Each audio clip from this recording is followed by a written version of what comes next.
आज हम 10th class exercise 1.3 start करने लगे हैं। तो बेटा इसके अंदर हमारे पास टोटल 5 मेथड हैं इस एक्सरसाइज में। आज हम फर्स्ट मेथड जो है वो स्टार्ट करेंगे। तो इसके अंदर हमने करना क्या है, देखिए हमारे पास हमने पहली एक्सरसाइज में सीखी थी कि हमारे पास क्वाड्रेटिक इक्वेशन होती है, उसके सॉल्व करने के 3 मेथड थे। पहला फैक्टराइजेशन, दूसरा कंप्लीटिंग स्क्वायर और तीसरा क्वाड्रेटिक फार्मूला।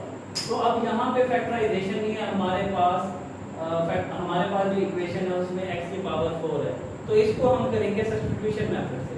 अब सब्स्टिट्यूशन मेथड क्या होता है, हमने क्या करना है, एक वैल्यू लेट करनी है और उससे हम क्या करेंगे, क्वाड्रेटिक इक्वेशन बनाएंगे। जब वो क्वाड्रेटिक इक्वेशन बनाएंगे तो हमने 3 मेथड सीखे हुए हैं, तो उनमें से आप कोई भी यूज कर सकते हैं। तो चलिए सब्स्टिट्यूशन मेथड कैसे करते हैं वो आपको बताता हूँ। सबसे पहले आपने सॉल्व लिखना है, सॉल्व के बाद क्वेश्चन को एज इट इज उतारेंगे।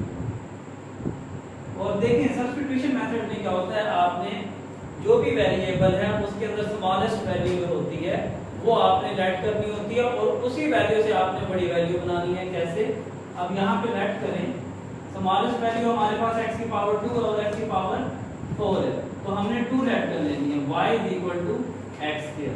तो इसी वैल्यू से हमने x की 4 भी बनानी है।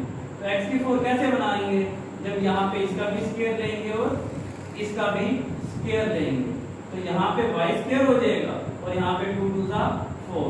देखिए दूसरी वैल्यू भी हमने बना ली। अब आप क्या करेंगे, पुट कर देंगे ये वैल्यू, इक्वेशन नंबर इसको 1 का नाम देते हैं, पुट इन इक्वेशन 1।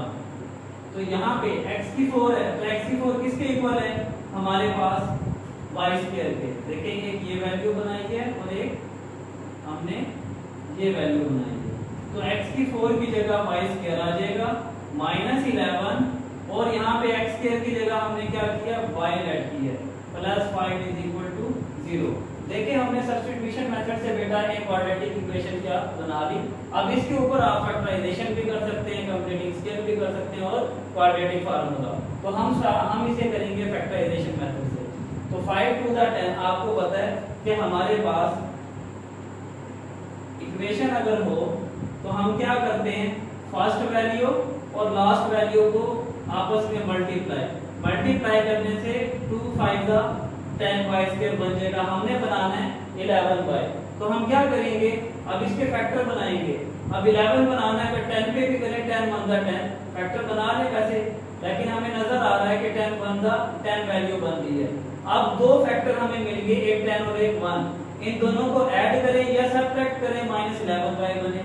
तो हमारे पास अगर हम -10y रखते हैं और माइनस का y रखते हैं तो देखिए माइनस का 11y बनता है। ठीक है, अब हम क्या करेंगे, इसको इधर इस फैक्टर की जगह पुट कर देंगे। तो यहाँ पे आ जाएगा हमारे पास 2y² माइनस, यहाँ पे देखिए -11y है तो इसकी जगह -10y और माइनस का आप पुट करेंगे y = 0। तो अब यहाँ पे क्या करते हैं, सेकंड स्टेप कि आप फर्स्ट 2 और लास्ट 2 फैक्टर में से कॉमन लेते हैं। यहाँ से कॉमन क्या आ रहा है, देखिए 2 इस पे भी डिवाइड हो रहा है, इस पे भी, तो यहाँ से 2 कॉमन आ जाएगा और y भी दोनों में है, तो स्मॉलेस्ट वैल्यू y है तो y कॉमन ले। तो यहाँ से एक y वैल्यू हमें बची, मल्टीप्लाई करके देखिए ये वैल्यू बनती है 2 1 2 y², फिर माइनस आएगा। अब यहाँ से 2 डिवाइड किया तो 5 हमारे पास आया। तो देखिए अब मल्टीप्लाई करके देख लें ये वैल्यू बनती है या नहीं, 2y² 2 5 10 और ये y आ गया। आप देखें अगर आपको कंफ्यूजन हो रही है, मल्टीप्लाई करके देखें वो वैल्यू बन गई है, तो इसका मतलब है जो कॉमन फैक्टर भी है ठीक भी है। अगर मल्टीप्लाई करके ये वैल्यू नहीं बन रही, इसका मतलब है आपने यहाँ पे कोई मिस्टेक की होगी। यहाँ से देखिए कोई वैल्यू कॉमन नहीं आ रही, माइनस लिखें, अगर कोई वैल्यू कॉमन नहीं आती तो आप 1 लिखते हैं। अब यहाँ पे ब्रैकेट डालें, y आ जाएगा। जब आपको पता है कॉमन लेते हैं और माइनस और ब्रैकेट आ जाए तो अंदर साइन क्या हो जाते हैं, चेंज। तो यहाँ पे पॉजिटिव है तो नेगेटिव आ जाएगा और ये 5 = 0। अब देखें दोनों फैक्टर हमारे सेम है, दोनों फैक्टर सेम है, इसका मतलब है कि हमारा जो फैक्टराइजेशन का अमल जो हमने किया वो बिल्कुल ठीक किया है। तो अब क्या करेंगे, यहाँ से कॉमन आ रहा है y - 5, तो y - 5 आप कॉमन ले लें और यहाँ पे 2y बचेगा और यहाँ पे -1 बचेगा। तो बेटा ये हमारे फैक्टर बन गए। नेक्स्ट क्या करेंगे हम,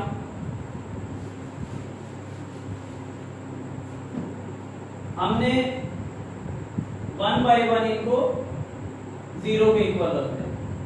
इसी तरह 2y - 1 = 0। यहाँ से y की वैल्यू 5 हो गई, माइनस का इधर आके प्लस हो जाएगा, और यहाँ पे 2y है, 1 इधर आके +1। y = यहाँ पे y के साथ 2 मल्टीप्लाई हो रहा है, अगर जब इक्वालिटी के इस साइड पे लाएंगे तो ये डिवाइड हो जाएगा, और अगर डिवाइड होता तो मल्टीप्लाई होता। तो बेटा यहाँ पे एक वैल्यू हमने ये निकाली है और ये आ गई। अब क्या करना है, अब हम जाएंगे जो हमने वैल्यू लेट की थी y² y = x², अब ये रिप्लेस करेंगे, ठीक है। तो हम लिखेंगे यहाँ पे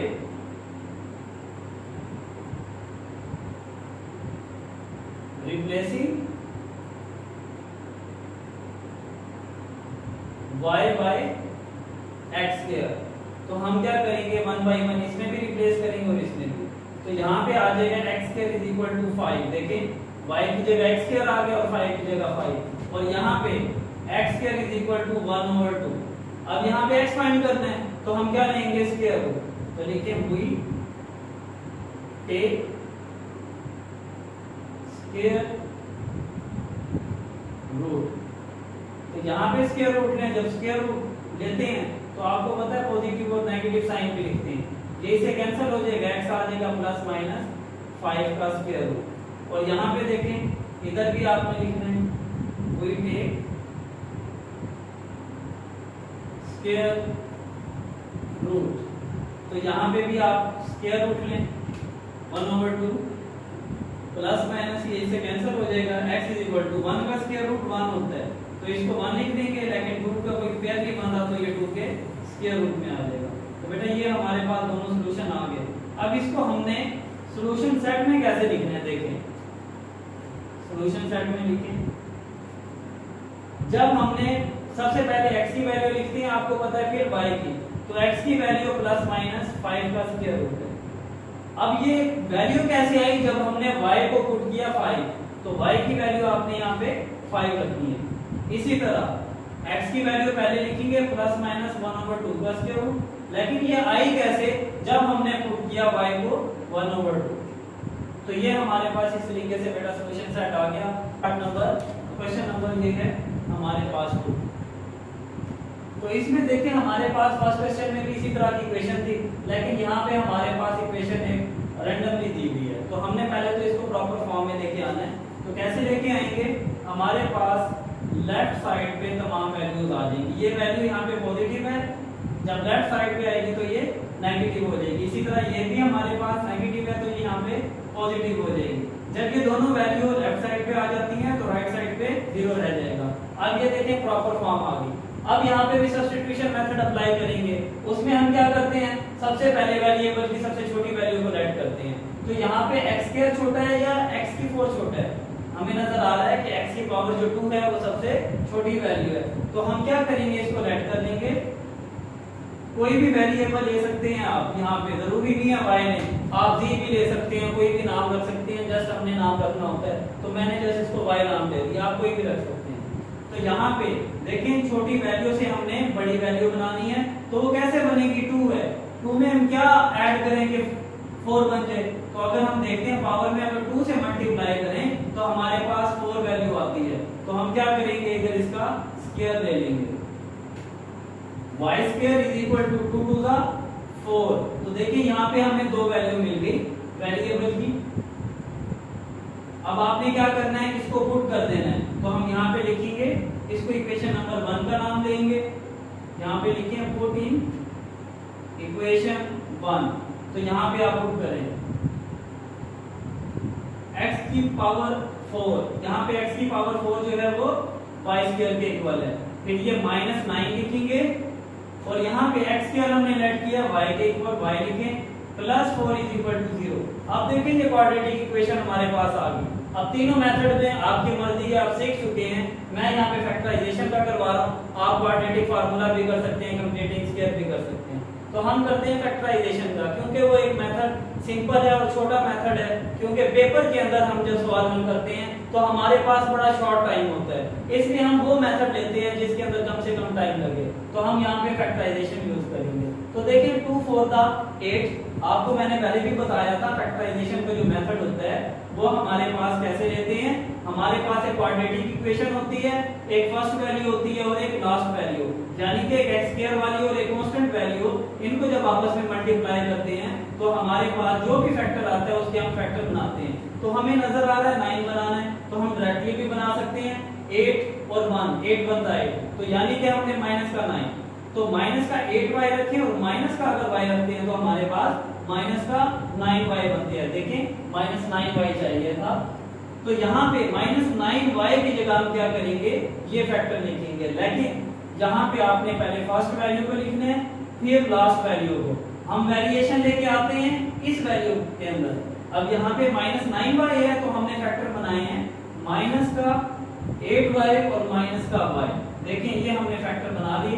अब यहाँ पे क्या होगा कि फर्स्ट 2 वैल्यू और लास्ट 2 वैल्यू में से कॉमन वैल्यू लेनी है, तो यहाँ से हमारे पास 2y आ रहा है, तो यहाँ पे हमारे पास क्या बचेगा y। मल्टीप्लाई करके देखें ये वैल्यू बनती है 2 1 2 y स्क्वायर बन गई, माइनस 2 को 8 पे डिवाइड करें 4 आएगा। तो अब देखें y भी कॉमन आ गया, 2y को जब 4 से मल्टीप्लाई करेंगे 2 4 द 8y, तो हमारे पास देखें ये वैल्यू बन गई। अब यहाँ से देखें कोई लास्ट 2 वैल्यू में से कॉमन आ रहा है, हमें तो कोई नजर नहीं आ रहा, तो इसका मतलब है माइनस भी आ जाएगा और 1 भी आ जाएगा। तो यहाँ पे हम क्या करेंगे y माइनस, क्योंकि यहाँ पे नेगेटिव साइन है, जब ब्रैकेट डालते हैं तो अंदर साइन चेंज हो जाते हैं। अब यहाँ पे पॉजिटिव था तो नेगेटिव आ गया, अगर नेगेटिव होता तो पॉजिटिव आता, अब पॉजिटिव है तो हमने नेगेटिव में कन्वर्ट किया और ये 4 एज इट इज आ गया। अब देखिए ये दोनों जो हमारे पास फैक्टर हैं बिल्कुल ठीक बने हैं। अगर हमारे पास माइनस या प्लस की भी गलती आएगी तो आपने फौरन पिछले स्टेप पे जाना है, तो ये जो फैक्टर होंगे इसके अलावा भी कोई फैक्टर बन रहे होंगे फिर हम वो देखेंगे। आपने यहाँ से जज करना है, फैक्टर आपको पता चल जाएंगे आपने ठीक लिए हैं या गलत लिए हैं। तो नेक्स्ट देखते हैं।